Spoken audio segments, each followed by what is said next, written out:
Operation सिंदूर पर 7 मई 2025 को हुई प्रेस कॉन्फ्रेंस के दौरान भारत ने अपनी प्रतिक्रिया को केंद्रित, संतुलित और गैर उत्तेजक बताया था।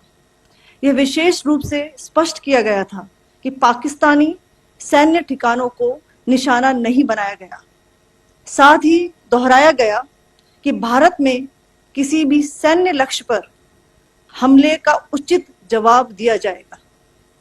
7 से 8 मई 2025 की रात को पाकिस्तान ने उत्तरी और पश्चिमी भारत में स्थित कई सैन्य ठिकानों को, जैसे कि अवंतीपुरा, श्रीनगर, जम्मू, पठानकोट, अमृतसर, कपूरथला, जालंधर, लुधियाना, आदमपुर, भटिंडा, चंडीगढ़, नाल, फलौदी, उत्तरलाई और भुज पर ड्रोन और मिसाइलों से हमला करने का प्रयास किया।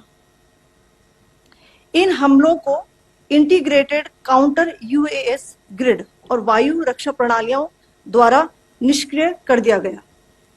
इन हमलों का मलबा कई स्थानों से बरामद हुआ, जो कि पाकिस्तानी हमलों का प्रमाण है।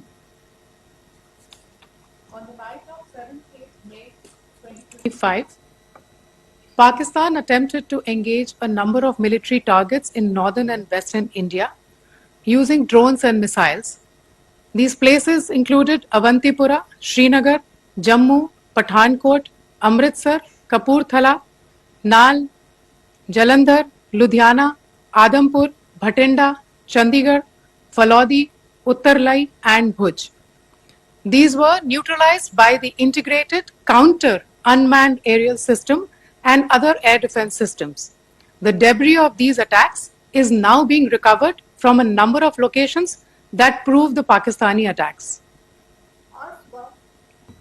आज सुबह भारतीय सशस्त्र बलों ने पाकिस्तान के कई स्थानों पर वायु रक्षा रडार और प्रणालियों को निशाना बनाया।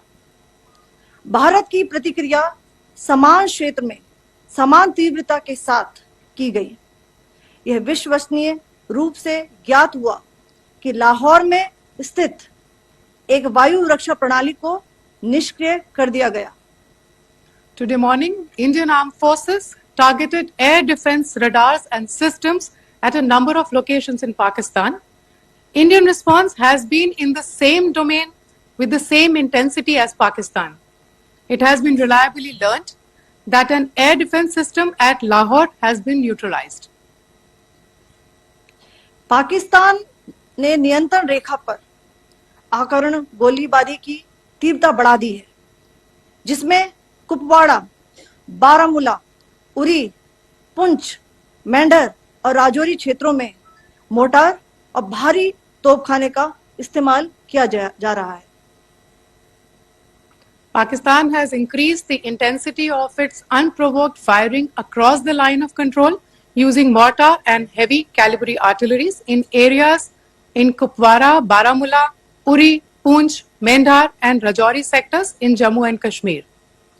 16 innocent lives have been lost, including 3 women and 5 children, due to the Pakistani firing. Here too, India was compelled to respond to bring mortar and artillery fire from Pakistan to a halt.